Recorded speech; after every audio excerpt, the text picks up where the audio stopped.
Hi hello guys எல்லாத்துக்கும் good morning. இன்றைக்கி நம்ம எங்கே போக போகிறோம்னா பொள்ளாச்சி தாண்டி இருக்க நெல்லியாம்பதி ஹில்ஸுக்கு தான் போக போகிறோம். ஸோ இந்த வீடியோ பார்த்தீங்கன்னா முழுக்க எனக்கே ரொம்ப ஆர்வமாக இருக்குது.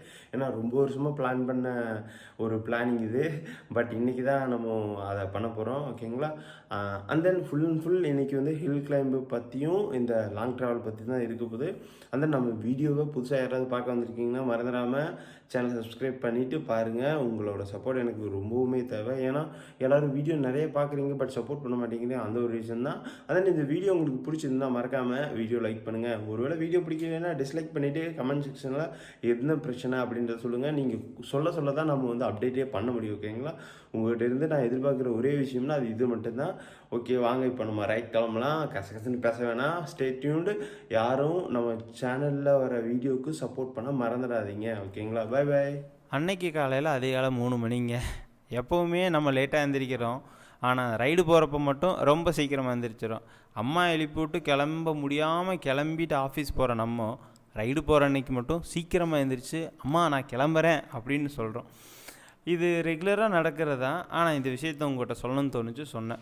இப்போ ஒரு கண்டென்ட்டுக்காக தான் இந்த வீடியோ அப்படின்னு சொல்லிட்டு இந்த ஆம்னியை துரத்திட்டு போயிட்டு இருந்தாங்க. என்ன கண்டென்ட் அப்படின்னு நீங்கள் யோசிக்கலாம். என்னென்னு இப்போது தெளிவாக சொல்கிறேன். தயவு செஞ்சு சிரிக்காமல் மட்டும் பாருங்கள். சிரிச்சிங்கன்னா நான் சொல்கிறது மறந்துடுவேன். ஸோ சிரிக்காமல் மட்டும் பாருங்கள். எல்லா யூடியூபர்ஸும் பண்ணுற மாதிரி நம்மளும் இந்த ஆம்னியை துரத்திட்டு போய் சைடு மிரர் க்ளோஸ் ஆகிருந்தது, அந்த சைடு மிரர் ஓப்பன் பண்ணிவிட்டு அண்ணா சைடு மிரர் ஓப்பன் பண்ணாமல் இருந்தது அப்படின்னு ஒரு வீடியோ எடுக்கிறதுக்காக ஸ்ட்ரெச் கொடுத்து அழுத்திட்டு போயிட்டு இருந்த நேரத்தில் அண்ணனே டக்குன்னு கையை வெளியே விட்டு மிரரை ஓப்பன் பண்ணிட்டார். கண்டென்ட் எடுக்க போனால் நம்ம கண்டென்ட்டாக மாறிட்டோமே அப்படின்னு ஒரு யோசனையில் சரி வந்துட்டோம், அப்படியே ஆம்னியை ஸ்ட்ரெச் பிடிச்சி அழுதுவோம் அப்படின்ட்டு அழுத்திட்டு போயிட்டு இருந்தாங்க. ஆனால் அது வேறு லெவல் ஒன்று. இந்த இடத்துல நான் இதை எப்படி உங்கள்கிட்ட சொல்லணும்னு தெரியல. பட் நடந்த விஷயத்த சொல்கிறதுல தான் ஒரு சுவாரஸ்யமே இருக்குது. ஸோ அதனால் நடந்த விஷயத்த தெளிவாக உங்கள்கிட்ட சொல்லிட்டேன். இதுக்கப்புறம் நீங்கள் சிரிக்கிறதும் சிரிக்காமல் போகிறதும் உங்கள் இஷ்டம். எனக்கு ஆக்சுவலாக ரொம்ப சிரிப்பாக இருந்தது அந்த ரயில்லையே. ஸோ அந்த விஷயத்த உங்கள்கிட்ட ஷேர் பண்ணணும்னு தோணுச்சு. ஸோ அதனால் அந்த விஷயத்த உங்கள்கிட்ட நான் அப்படியே ஷேர் பண்ணிட்டேன். பொள்ளாச்சி, அதாவது மகாலிங்கம் காலேஜ்லேருந்து பொள்ளாச்சி வரைக்கும் ஒரு ஸ்ட்ரெச், நல்ல ஸ்ட்ரெச் அழுத்தலாம். ரொம்ப நாளாச்சு இந்த மாதிரி ஸ்ட்ரெச் அழுத்தி அப்படின்ட்டு ஒரு நல்ல ஸ்ட்ரெச்சு அரௌண்டு 50 km/h போயிட்டு இருந்தேன். இப்போ இந்த ஆடியோ உங்களுக்கு கேளுங்க, நல்லா இருக்குதானு.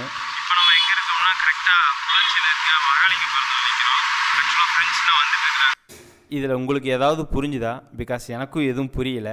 என்ன நான் பேசினேன் அப்படின்றத உங்கள்கிட்ட டைரெக்டாக சொல்லிடுறேன். ஆக்சுவலாக மீடியா மோடு போட்டு எடுக்காமல் நார்மல் கோப்ரோ மட்டும் வச்சு வீடியோ எடுத்தேன். ஸோ அதில் நடந்த ஒரு சம்பவம் தான் இந்த சம்பவமும்.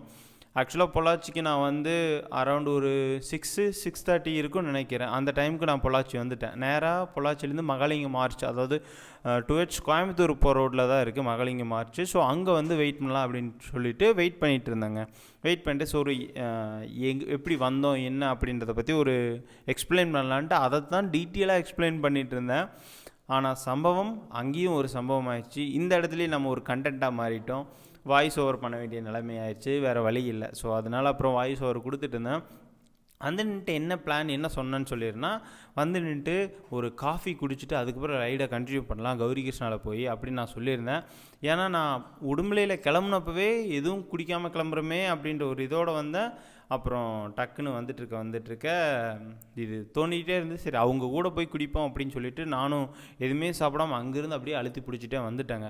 வந்துட்டுருக்க நான் இங்கே உங்கள்கிட்ட வீடியோ எடுக்கிறத பற்றி பேசிகிட்டு இருக்க பசங்க கால் பண்ணிட்டாங்க. ஸோ அதுக்கப்புறம் பார்த்தீங்கன்னா பசங்க கால் அட்டன் பண்ணி பேசிவிட்டு நான் இங்கே தான் இருக்கேன், நீங்கள் வாங்க, பக்கத்தில் வந்துட்டீங்க, நீங்களும் பக்கத்தில் வாங்க, 3 பேரும் போகலாம் அப்படின்னு சொல்லிவிட்டு அதுக்கப்புறம் கால் கட் பண்ணிட்டாங்க.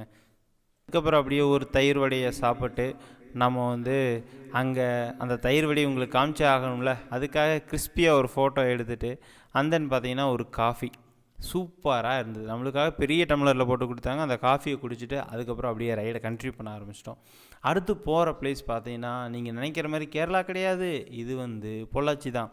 ஆக்சுவலாக பார்த்தீங்கன்னா பாலக்காடு ரோட்டில் இருந்து கொஞ்சம் லெஃப்ட் எடுத்தோம். அதாவது பொள்ளாச்சியிலேருந்து நியர் காலேஜு, ஒரு காலேஜ் வரும் இடையில. அந்த காலேஜை தாண்டினோடனே யமஹா ஷோரூம், ராயல் என்ஃபீல்டு ஷோரூம்லாம் வரும்.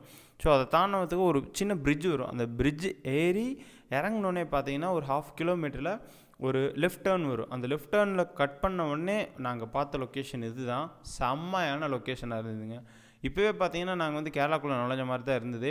பட் பியூட்டிஃபுல்லாக இருந்தது இந்த பொள்ளாச்சி. ஸோ அந்த ஒரு ஒரு அழகான வியூவை தான் உங்கள்கிட்ட காமிச்சிட்டு நாங்கள் அப்படியே ஜாலியாக பேசிட்டு ரைட் பண்ணிட்டு போயிட்டே இருந்தோம். எங்கள் கூட பார்த்தீங்கன்னா நான் வந்து வீட்டில் இருந்து உடும்பல்பேட்டு வரைக்கும் சோலோவாக தான் வந்தேன். ஸோ அதுக்கப்புறம் நம்ம பாய்ஸ் பார்த்தீங்கன்னா கோயம்புத்தூர்லேருந்து 2 பேர் வந்தாங்க. ஒருத்தர் பேர் அதிபன், இன்னொருத்தர் பேர் லால். இந்த லால்ன்றவர் பார்த்தீங்கன்னா எனக்கு நியூ ஃப்ரெண்டு தான். அதிபன் வந்து நம்ம டீம் கோ ரைடர் தான். ஸோ இவர் வந்து புது ரைடர். அதுவும் இல்லாமல் இவரோட எக்ஸ்பீரியன்ஸை பற்றி எனக்கு சுத்தமாக ஐடியாவே கிடையாது. என்னடா இடையில கையை முன்னாடி விட்டு ஒரு ஷேக் காமிக்கிறேன்னு அப்படின்னு நினைக்கிறீங்களா? சாங் கேட்டே போவேன். ஸோ ஒரு சில இடத்துல ஒரு நல்ல வைப்பாக இருந்ததுன்னா விக்ரம் பட சாங்கை போட்டு அப்படியே கேட்டுட்டு போவேன். ரோடு இந்த இடத்துல கொஞ்சம் டர்ட்டியாக தான் இருந்தது. கொஞ்சம் ஸ்பாட் ஹோல்ஸ் எல்லாம் கொஞ்சம் நிறையாவே இருந்தது, ஒரு சில இடங்களில் மட்டும்தான். ஸோ அதுக்கப்புறம் அதை கிராஸ் பண்ணி போனதுக்கப்புறம் பார்த்தீங்கன்னா அப்படியே ரைட்டில் பார்த்தீங்கன்னா ஒரு நல்ல லேக் டேம் மாதிரி இருந்தது, அழகாக இருந்தது. அங்கே பார்த்தீங்களா பசங்க கைவிட்டு ஓட்ட ஆரம்பிச்சிட்டாங்க. அதை பார்த்தோன்னே இதுதாங்க சைக்கிளிஸ்டோட எக்ஸ்பீரியன்ஸ். ஏதாவது ஒரு அழகான இடத்த பார்த்த உடனே பார்த்தீங்கன்னா அப்படியே எக்ஸ்ப்ளோர் பண்ண ஆரம்பிச்சிருவோம், அதை ரசிக்க ஆரம்பிச்சிருவோம். ஸோ இந்த மாதிரி ஒரு அழகான வியூவை பார்த்துட்டு அப்படியே நம்ம ரைடை வந்து கண்டினியூ பண்ணி போய்கிட்டே இருக்கிறோம். பட் என்னடா அது நம்ம வந்து இன்னும் எவ்வளோ தூரம் இருக்குது அப்படின்ற ஒரு எக்ஸைட்மெண்ட்டில் போயிட்டே இருக்கோம். ஆக்சுவலாக இன்னுமே நாங்கள் பார்த்தீங்கன்னா பொள்ளாச்சியை கிராஸே பண்ணல, கேரளா பார்டருக்குள்ளே நுழையவே இல்லை. பட் ஆனால் ஊருக்குள்ளே இருக்கிற அந்த பிளேஸ் பார்த்திங்கன்னா அவ்வளோ அழகாகவும் ரொம்ப க்ரீனாக இருந்தது. இந்த மாதிரி ஏரியாஸ்லாம் பார்த்திங்கன்னா கண்டிப்பாக வில்லேஜ் சைடில் தான் அதிகமாக பார்க்க முடியும். அதுவும் இந்த உடுமலை, பொள்ளாச்சி இந்த ஏரியாவில் மட்டும்தான் இந்த மாதிரி ஒரு பிளேசஸை பார்க்க முடியும். கண்டிப்பாக கேரளாவுக்கு பக்கத்தில் இருக்கிறனாலையும் சரி, மரங்கள் அதிகமாக இருக்கிறனாலையும் சரி, பக்கத்தில் பார்த்திங்கன்னா உடுமலை ஒட்டி பார்த்திங்கன்னா 3 டேம் இருக்குங்க. ஒன்று அமராவதி, இன்னொன்று ஆழியார், திருமூர்த்திமலை. இந்த 3 டேமுக்கும் போகிற வழிகள் எல்லாமே இந்த மாதிரி தான் க்ரீன்ஃபுல்லாக இருக்கும். ஸோ நீங்கள் யாராவது உடுமலைப்பேட் சைடோ இல்லை பொள்ளாச்சி சைடோ வந்தீங்கன்னா கண்டிப்பாக இந்த மாதிரி பிளேசஸை விசிட் பண்ண மறந்துடாதீங்க. ஜஸ்ட் ஒரு ரைடு வந்தீங்கனால உங்களுக்கு ஒரு நல்ல எக்ஸ்பீரியன்ஸாக இருக்கும். 2 பக்கமும் மரமாக இருக்கும். மரத்துக்கு நடுவில் பார்த்தீங்கன்னா சைக்கிள் ஓட்டிகிட்டு போகிறது அவ்வளோ ஒரு க்ரேஸாக இருக்கும். இப்போ பாருங்கள், நான் ஒரு கிராமத்துக்குள்ளே தான் சைக்கிள் ஓட்டிகிட்டு போயிட்டுருக்கோம். ஸோ அந்த கிராமத்துலேயே பார்த்தீங்கன்னா 2 சைடும் எந்த அளவுக்கு மரம் அழகாக இருக்குதுன்னு, இந்த வீடியோ எடிட் பண்ணுறப்ப இன்னும் கிறிஸ்பாக கொண்டு போகணும் அப்படின்னு சொல்லிட்டு இந்த லீஃபோட வியூஸ் எல்லாம் இன்னும் கொஞ்சம் நல்லா காமிக்கலாம் அப்படின்னு சொல்லிட்டு கலர் கிரேடிங் பண்ணுனா உடனே வந்து வீடியோ க்ளோஸ் ஆகிடுது. ஏன்னா அந்தளவுக்கு சப்போர்ட் பண்ண மாட்டேங்குது. ஸோ என்ன பண்ண முடியும், நல்ல ஒரு லேப்போ இல்லை நல்ல ஒரு சிஸ்டமோ இருந்ததுன்னா இன்னும் பர்ஃபெக்டாக எடிட்லாம் பண்ண முடியும். பட் அதுக்கான சப்போர்ட் இல்லை உண்மையாக சொல்ல போனால். ஸோ அதனால தான் இப்போ வந்து திரும்பியும் பார்த்தீங்கன்னா பொள்ளாச்சி டு பாலக்காடு ரோடு இப்போ தான் நம்ம வந்து ஜாயின் பண்ணுறோம். ஸோ இன்னும் போகணும். அதாவது நம்ம வந்து இன்னும் 2-3 ஊரை தாண்டி தான் நம்ம கேரளா பார்டருக்குள்ளேயே நுழைவோம். ஸோ அதுக்கப்புறம் நாங்கள் அப்படியே ரைட் பண்ண ஸ்டார்ட் பண்ணிவிட்டு. ஹலோ கைஸ், இப்போ பார்த்தீங்கன்னா நியர் டு அது என்ன நெல்லியாம்பதி. ஓகே, என்ன இடத்துக்கு வந்தோமோ அதவே மறந்துடும். ஆக்சுவலாக பார்த்தீங்கன்னா 2 சைடும் நல்லா வயல்வெளிகளாக இருந்தது.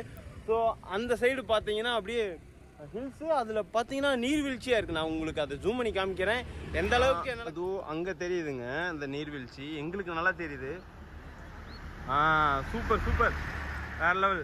பார்த்தீங்களா, வேறு லெவலில் இருக்குது. கீழே பார்த்தீங்கன்னா அப்படியே வயல் வேறு லெவல். அங்கே பாருங்க எவ்வளோ அழகாக செய்யுதுன்னு, காற்றுக்கு அல்டிமேட்டாக இருக்குது.